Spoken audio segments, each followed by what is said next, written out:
Casa Madero, primera industria vitivinícola de la República, tiene el gusto y el honor de ofrecer a ustedes un nuevo programa de su serie, Charlas Mexicanas.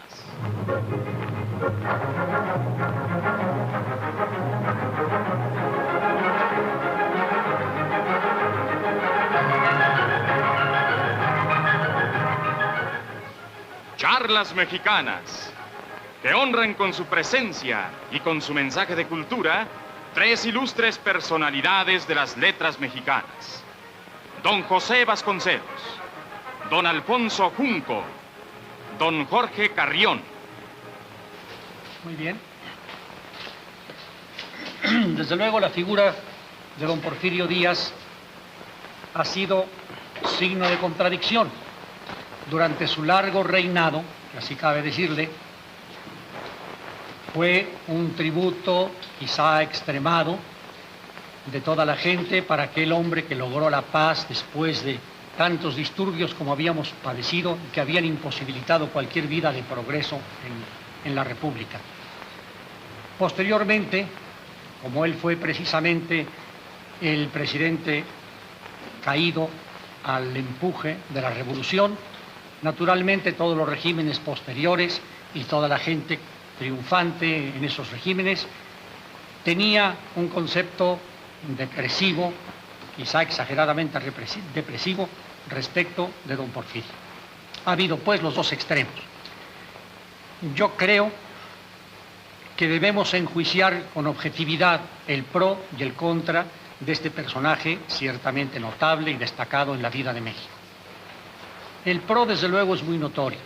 Hombre patriota, que había luchado en guerras extranjeras, hombre de una gran probidad personal.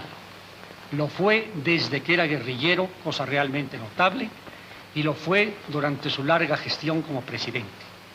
Después que hemos visto tantos abusos en esta materia, es justo marcar la probidad, la integridad del hombre en asunto de tal importancia. Por otra parte, la obra máxima de don Porfirio fue esa, la de establecer la paz en México después de una sucesión tremenda de revoluciones, de gritos, de levantamientos, casi todos ellos por motivos baladíes o personales que habían imposibilitado toda labor fructífera en nuestra vida nacional. Porque claro está que con una revolución, un levantamiento, una cosa constante, no hay posibilidad ninguna de seguir un programa coherente de industrialización, de agricultura, de progreso en cualquier orden. Eso fue algo de lo principal que él hizo y que debe elogiarse. Ahora, los defectos de su régimen son fundamentalmente el hecho de que era un régimen personalista, un régimen en que todo dependía de la voluntad del caudillo, aun cuando ciertamente él lo hizo con bastante moderación en la forma y buscando siempre cubrir ciertos expedientes, ciertas apariencias de orden legal o constitucional. Por lo demás, el hombre logró ir dominando a unas personas de su bando, antiguos correligionarios suyos como Escobedo, como don Jerónimo Treviño, como otros generales, que seguían con aquello, Naranjo, que seguían con aquella antigua costumbre de levantamiento por las armas de un jefe por ahí, por allá, y que naturalmente hubieran imposibilitado toda labor constructiva. Él tuvo la habilidad suficiente para vigilarlos, atraerlos, atemorizarlos, combinar pues las cosas. Y fusilarlos. Cuando era necesario, cuando lo creía necesario. Pero es que he mencionado, eran sus enemigos y vivieron ya hasta muchísimos años, ¿no? Él logró pues irlos manteniendo así para que no hubiera más historias. Y entre los muchos defectos que se pueden decir de un régimen tan largo, está uno importante que era fruto del pensamiento liberal exageradamente individualista que prevalecía en su época, pero que era realmente el de todos, no era precisamente una culpa personal suya. Un individualismo que se olvidó profundamente gravísimamente de la justicia social.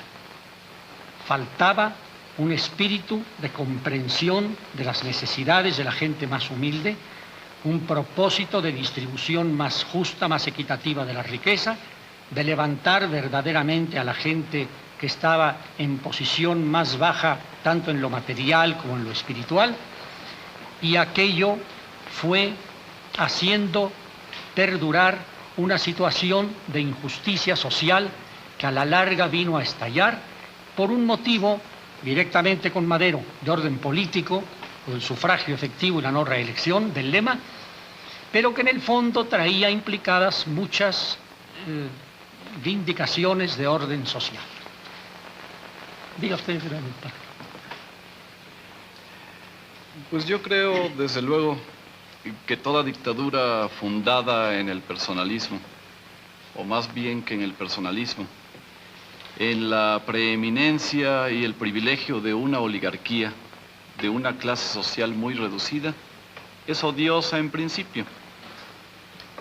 Es odiosa una dictadura como la de don Porfirio, y me refiero a la dictadura en general y no exclusivamente a don Porfirio, porque representaba una estructura social no solamente injusta, sino inadecuada siquiera para el tiempo que México representaba y para la evolución de nuestro México hacia etapas mejores.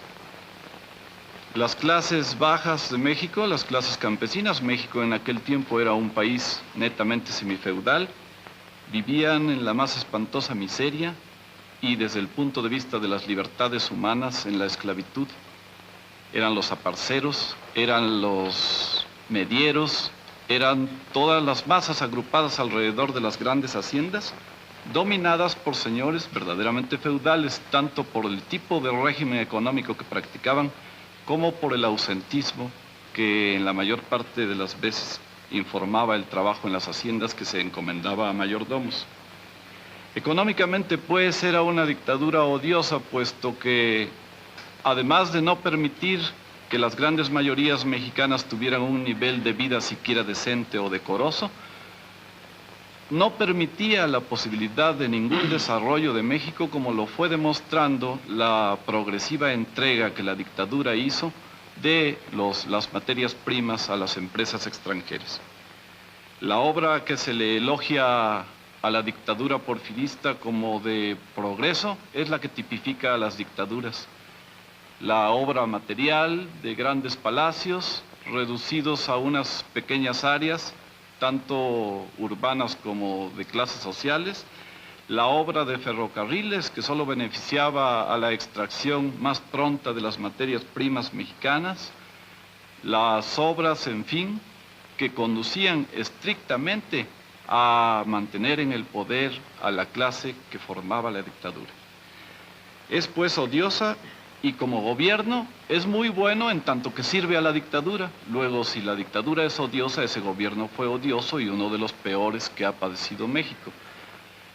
Yo recuerdo haber leído una serie de reportajes verdaderamente conmovedores de un gran norteamericano, de Turner, que se llama México Bárbaro.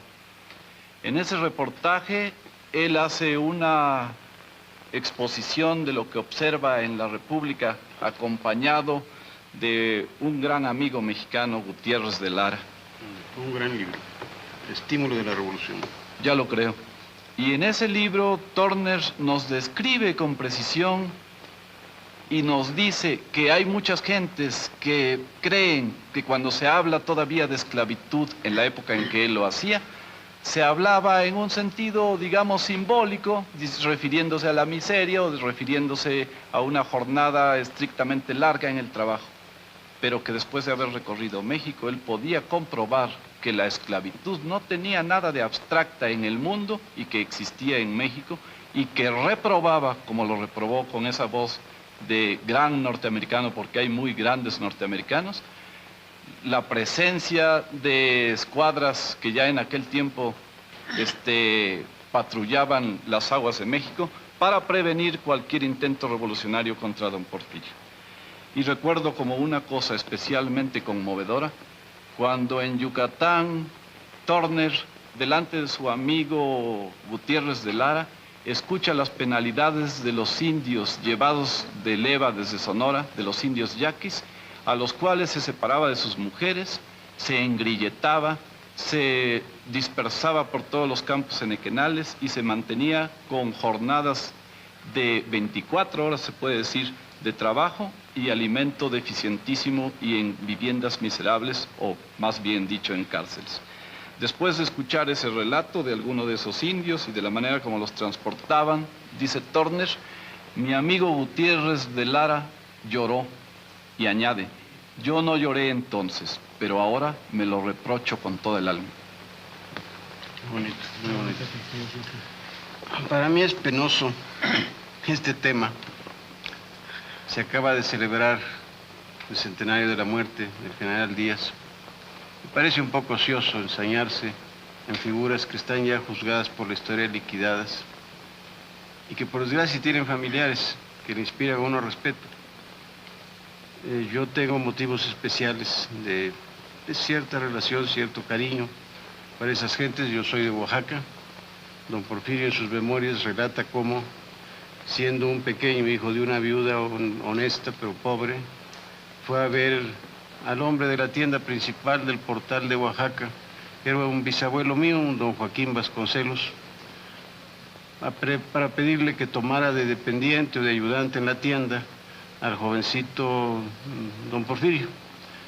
Lo tomó el señor Vasconcelos, pero a poco descubrió que era un muchacho de talento, llamó a la madre y le dijo, no es justo que este chico esté perdiendo el tiempo en la tienda, yo voy a habilitarlo para que pueda cursar en el instituto, los institutos que desde entonces había en todos los estados, Instituto Literario de Ciencias y Artes, algo así, el Instituto de Oaxaca.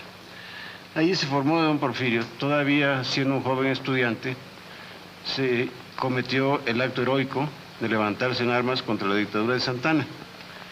Esta relación existe por el lado de mi abuelo Vasconcelos, pero cuando don Porfirio se levantó en armas contra Santa Anna, cayó herido en alguna escaramuza oscura y don Benito Juárez, que era el gobernador, le telegrafió a mi abuelo, que era médico y que a la sazón se hallaba en Tlaxiaco, que recogiera aquellos heridos de aquel choque, de aquel, ¿cómo se llama?, de aquella escaramuza. Y mi abuelo se lo llevó a su casa, lo escondió, lo curó de una herida en la pierna, así que estuvo sano, lo dejó escapar. Don Porfirio, como todos los liberales de esa época, tuvo que refugiarse en los Estados Unidos. Volvió y siempre fue un amigo fiel, agradecido.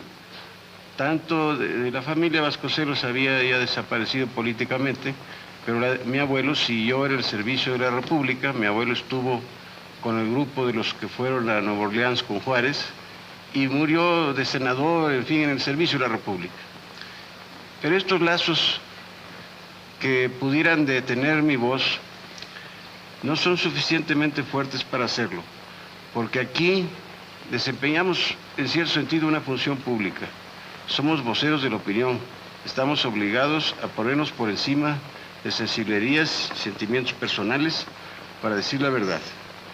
Yo pertenezco a una generación, por lo menos en mi caso, que fue educada en la creencia de que el tipo de gobernante, para hacerse soportable, en primer lugar el gobierno es una cosa insoportable en principio, para hacerse tolerable, el hombre que gobierna debe parecerse a Moisés, debe parecerse a Pericles, es decir, debe llevar en el corazón las tablas de la ley. Y un hombre que sostuvo sus 30 años de dictadura, o 35, no sé cuántos, yo que viví esa dictadura,